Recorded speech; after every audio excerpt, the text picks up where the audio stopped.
Welcome to ProgRock Digital.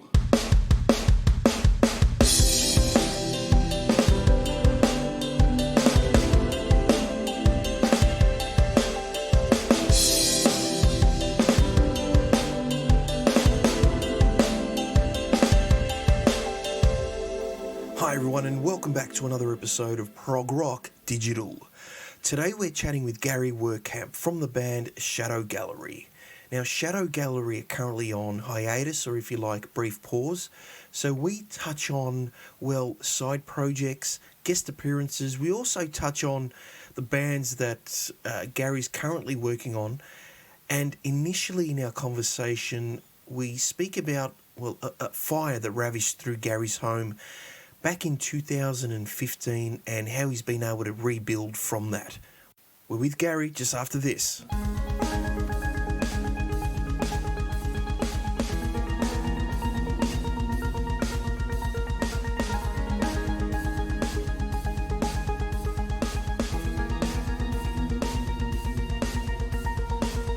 Gary, welcome to ProgRock Digital. How are you? Very good. Good to be here and good to see you again, Nick. We've talked going back years ago. Yes, sir. Yes, it's been a while. Yes. Hopefully I can cover off on some of that now in our conversation. I've actually wanted to touch base with you with everything that you've gone through the last few years. I've obviously had to put that on hold. So, yeah, man, I'm reaching out and saying hello and an inspiration to a lot of people, man. So just, yeah. Oh, awesome thanks. stuff. I appreciate that. That's what better honor. I've always thought that the two best things would be to be inspired and to inspire others, in an equal fashion. So, if I have any part of that, I'm a lucky guy. How did you manage as a husband, father, businessman, musician to rebuild and just re-energize?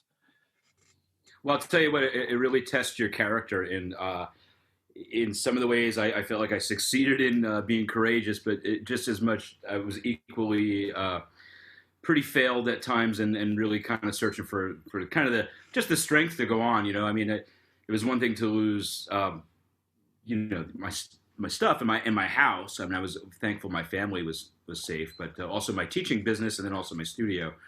I don't have any complaints about it, especially now. But at the time, you're like, wow, it's 30 years of building up a studio and instrumentation, and it's the time that it takes to get it back. And but here I am in my new control room in my new studio now for a couple of years, and I couldn't be any more grateful.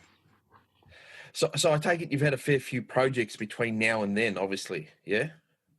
Oh yeah, I mean, even when I was in a rental house for about 2 years, and after about 3 months, right away I was like, okay, I gotta talk to my landlord. It was funny to have a landlord again after so many years and say, hey, listen, I really need to turn that huge 3-car garage into a recording studio for just a year, and then I'll turn it back into a garage. And he was great with that. So, I built a bunch of rooms: a drum room, a control room, recording room, piano room, lobby for the student, right? Because I teach as well. And it was a great little studio. It didn't have the design. I couldn't get to do all the angles and all the sound baffling the way I wanted, but it's great to get back to work after a few months. Would you say the ZW project was a fairly therapeutic process for you? Yeah, well, boy, that's an interesting question and a little bit of a story to explain it. Initially, I knew when that album would come out that I'd be asked questions like this in interviews, saying, how much of that was real, how much of that was because of what you went through. And to tell you the truth, to be honest with you, when we started that project, Mark and I had already written, so many songs. And I was never intended to be the singer of that. It was just I was going to be the instrumentalist, and he was going to be the drummer and percussionist, and we were going to have someone else sing. But we kept getting met with schedule disparities between either I'd be away or he'd be away. And then at one point, Mark and I were both on tour together, or we'd get back, and the singer we were working with was on tour. And the last guy we were going to work with, and I thought, okay, we finally got the guy.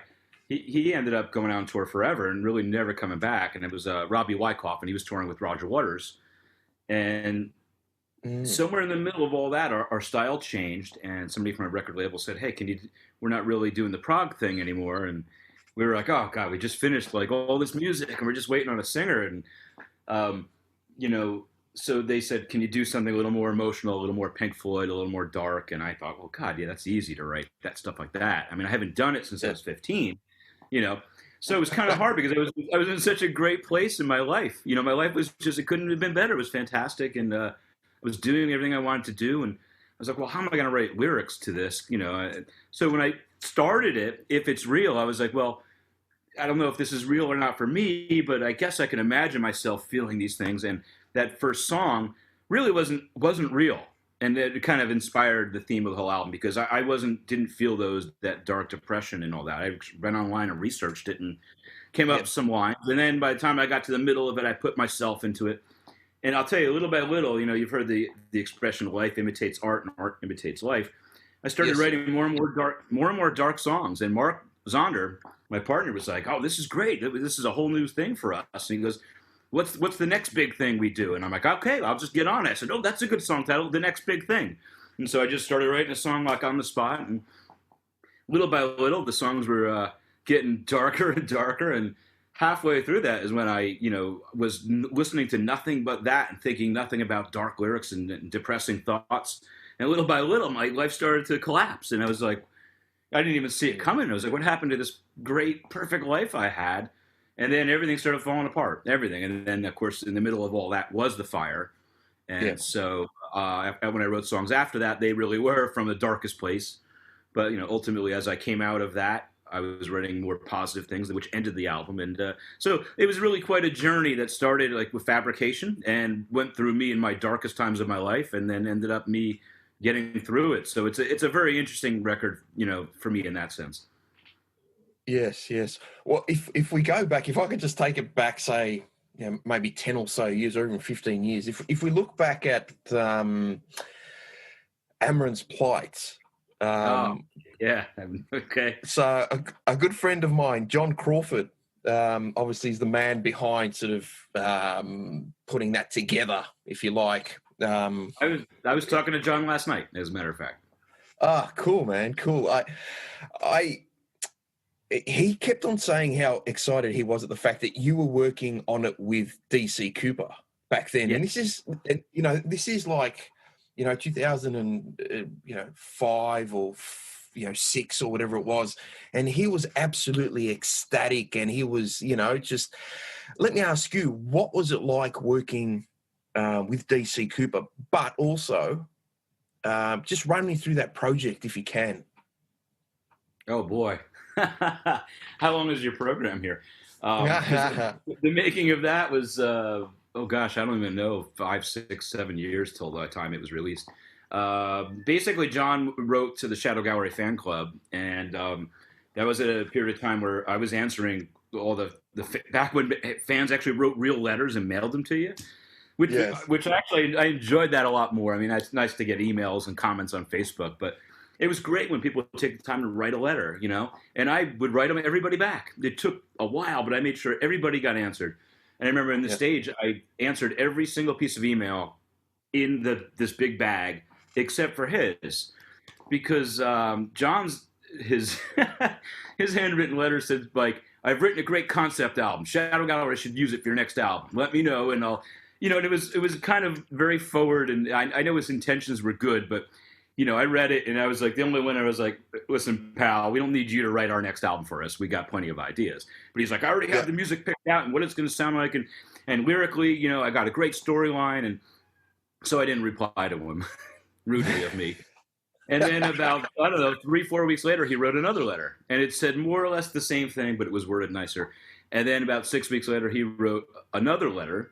And I'm like, oh my gosh, this guy again. And that time he said, I want to move ahead with my project, and can I hire you to be a producer or, you know, rent studio time?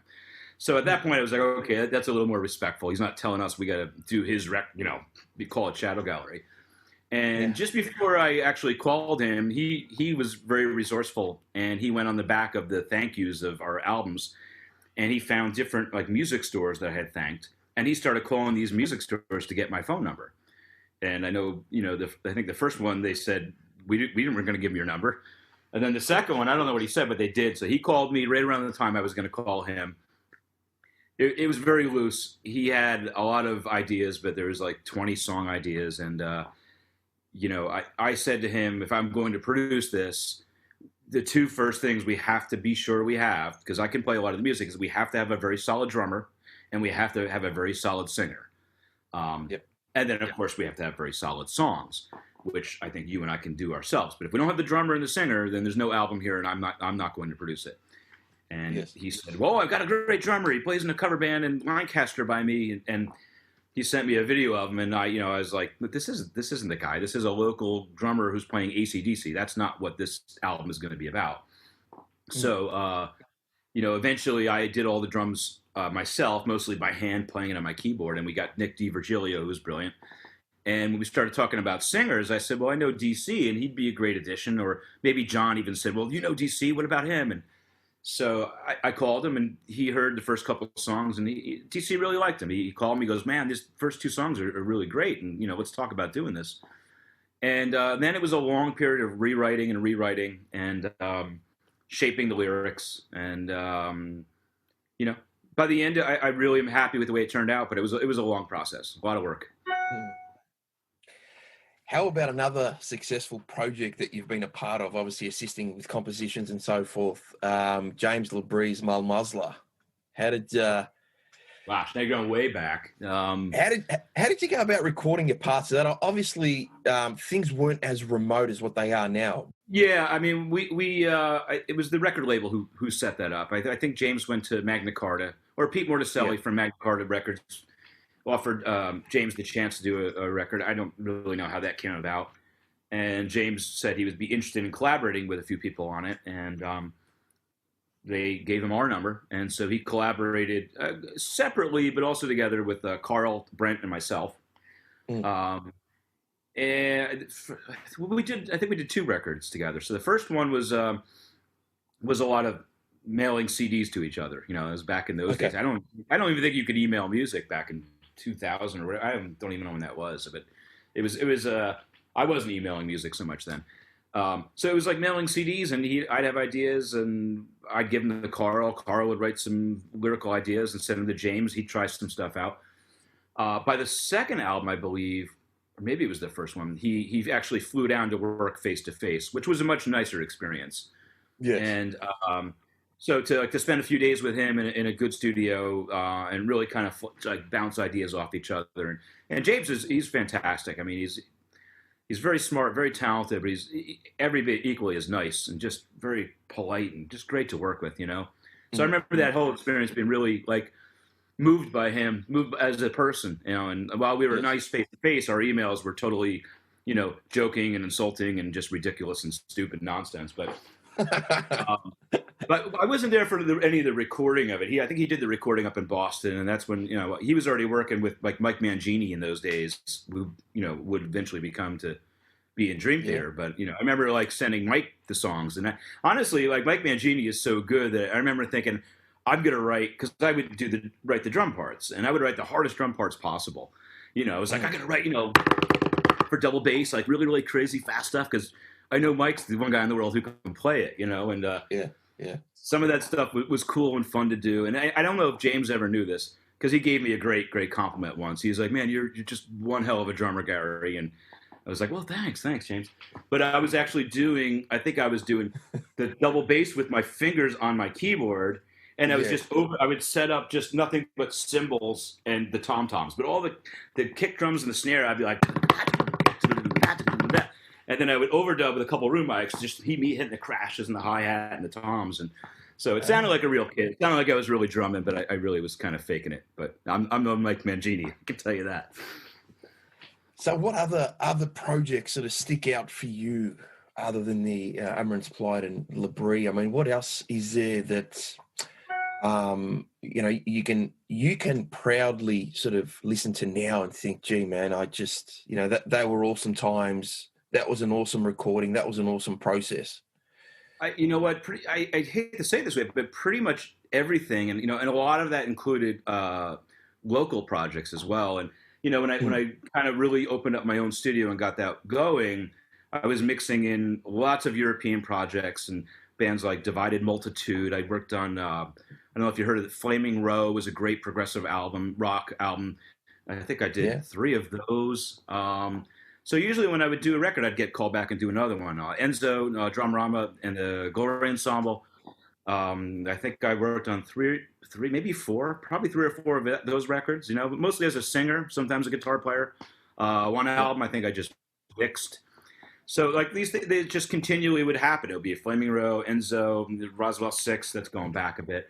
And then maybe a local band, and then another project, and then my own songs, then a local band, and so honestly, it's just become a blur to me because it's been a great life that just keeps coming over and over again. I just really stopped promoting it as much myself, and since the Shadow Gallery days have kind of slowed to a halt, really.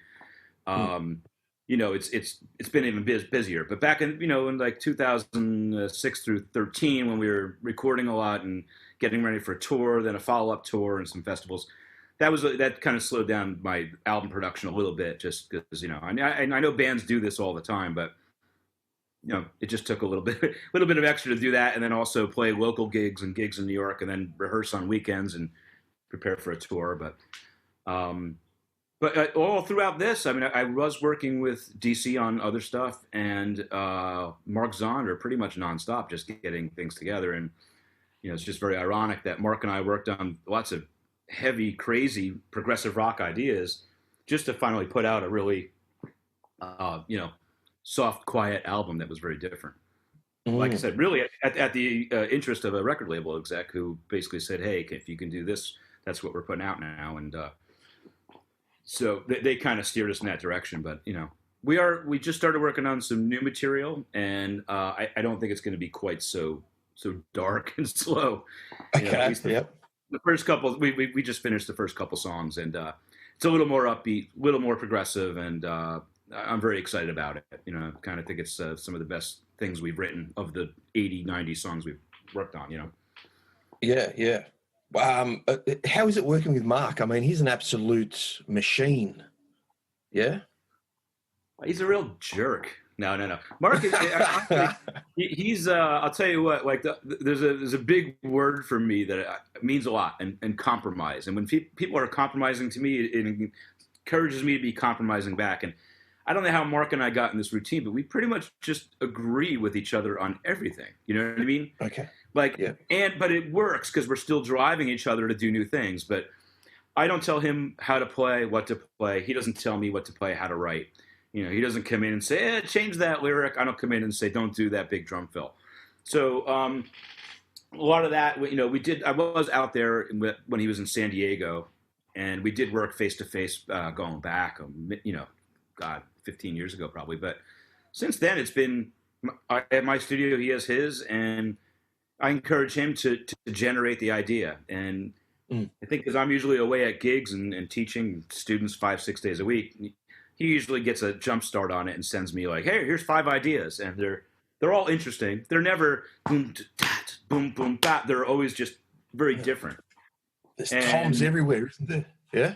He works with toms a lot. I'm just so astounded how he does that. He just adds so much light and color just by just zooming through the tom-toms, man.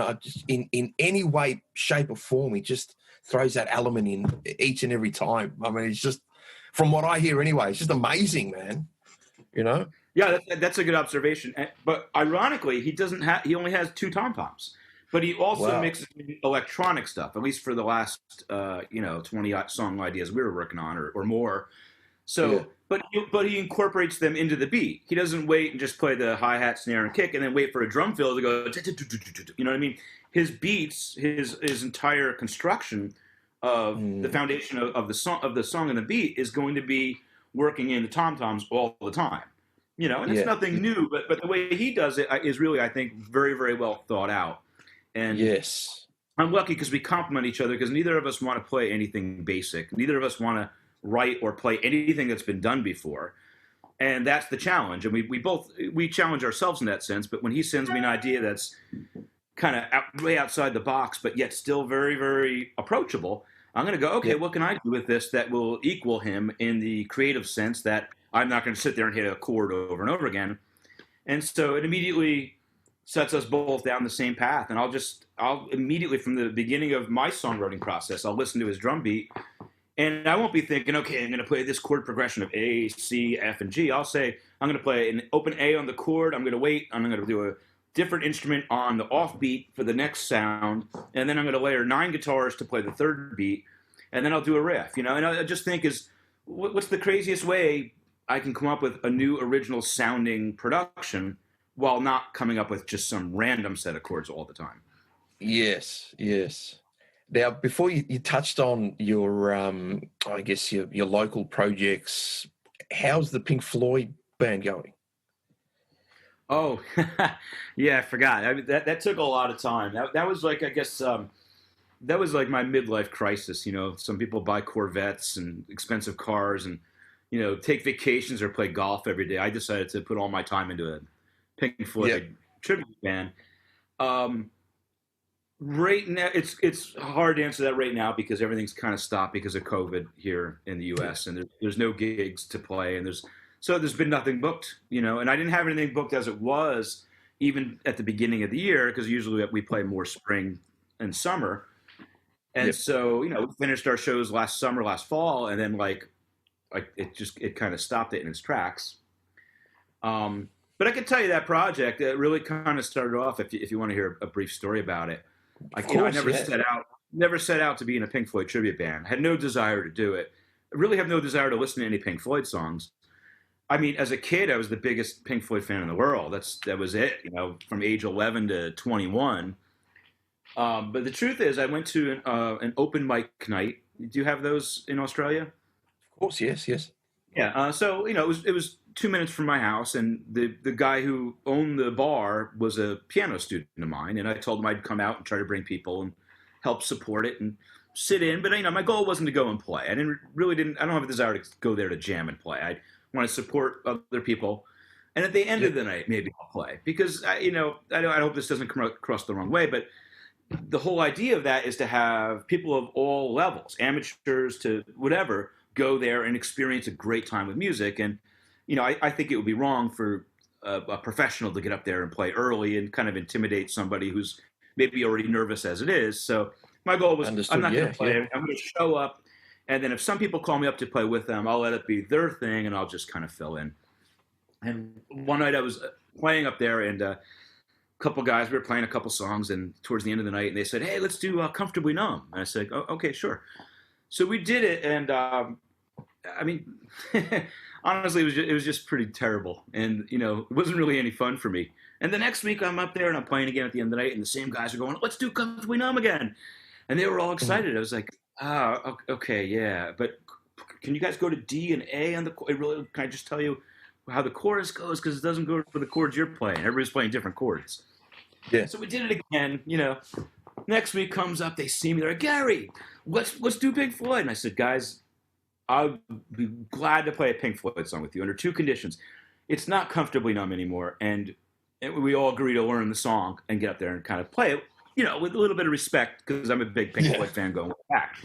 And I said, next week I'm going to play In the Flesh. I'll come here next week, and around midnight, 1 o'clock, and I'm going to do the song In the Flesh, first song off the wall. If you don't know it, listen to it. If you want help learning it, come to my studio next Tuesday. I'll go over it with you. And I forgot all about that. So next Tuesday, I get 2 phone calls from these people and texts that are going, "Hey, could we go over that song?" And I'm like, "Oh no, what did I get myself into?" So a couple of guys came over, and I'm teaching all day. And in between teaching, I'm like, we don't have a drummer for this.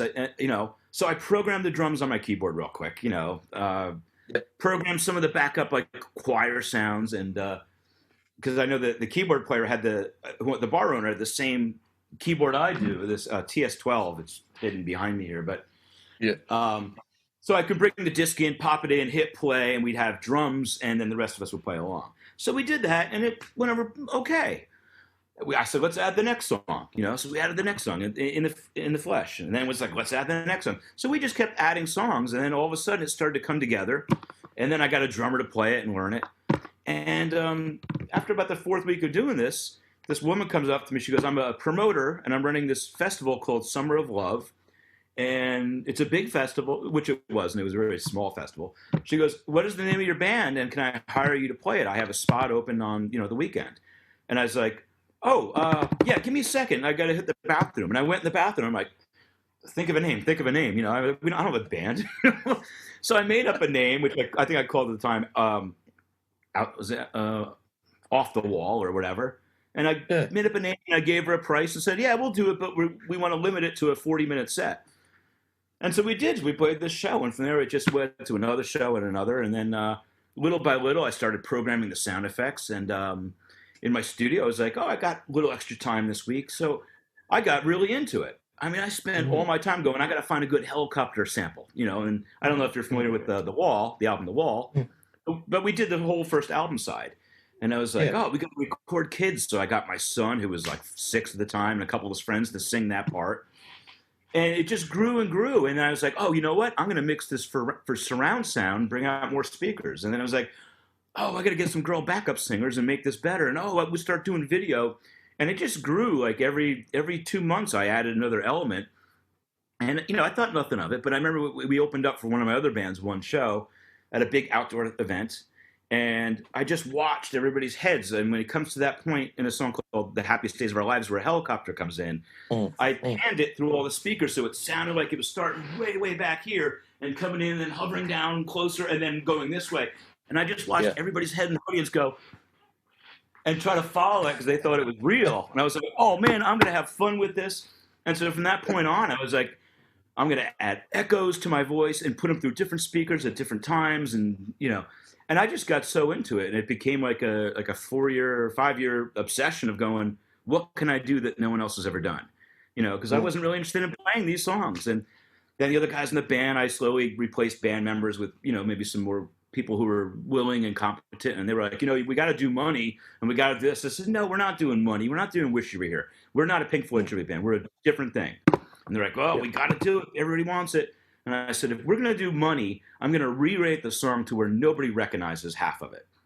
And I did. I completely rewrote the song, made it all about 6-7-part harmonies, added shadow gallery moments to it, added just moments where it became nothing but keyboards and like big video displays and surround sound. And it was so much fun to, you know, I even rewrote the last verse and had all the backup girl singers come down one by one and sing a line, and it would turn to 2-part harmony, 3-part harmony, 6-part harmony, holding notes for 20 seconds. And, you know, I turned it into a real positive spin, you know what I mean? And I always thought, man, if Roger Waters heard this, he would just totally kick my butt. He'd be like, what are you doing, man? Who are you to rewrite my song with the positive lyrics at the end? But that was the fun of it, you know, to totally do something new and unique with it. And, so I really enjoyed it, but it became more and more a labor of love, or I should say more and more a labor. And it got to a point where I couldn't keep a crew because I couldn't pay people enough because the expenses were going up and up and up. And while we started to make some money, you know, I got 15 people to pay, and I was always paying myself last, if at all. And I'd always be the first one there at 9 a.m. setting up, and then I'd set up from 9 a.m. straight till 7:30. I'd have 10 minutes off, and then I'd be on stage, and I'm the singer, so I'd sing for 2.5 hours straight. And then I'd have to, after talking to the audience, I'd have to pack up till, 2 a.m, drive home, bring all the staging, because we'd bring all extra staging in, the screens, and I'd get to bed by 6 a.m. And I'm like, I can't keep 15-hour days to make, $200, where I can go play with a cover band and make 3 times that. Yeah. So it got to the point where it was wearing on me, and that's not why I stopped, but it was like, okay, I'm getting a little bit older. I can't keep lifting all the staging. I really need to have a crew of like 20 people to do this right. And so we'll see where it goes in the future. I have I got asked to join a much bigger Pink Floyd band, and I've been weighing, do I do that or do I keep putting on my own show? So we'll see what happens next year. Thank you for joining us on ProgRock Digital. Nick, it's always a pleasure. Great to talk to you. I always love your questions, and I wish you the best now and again. Let's talk again soon.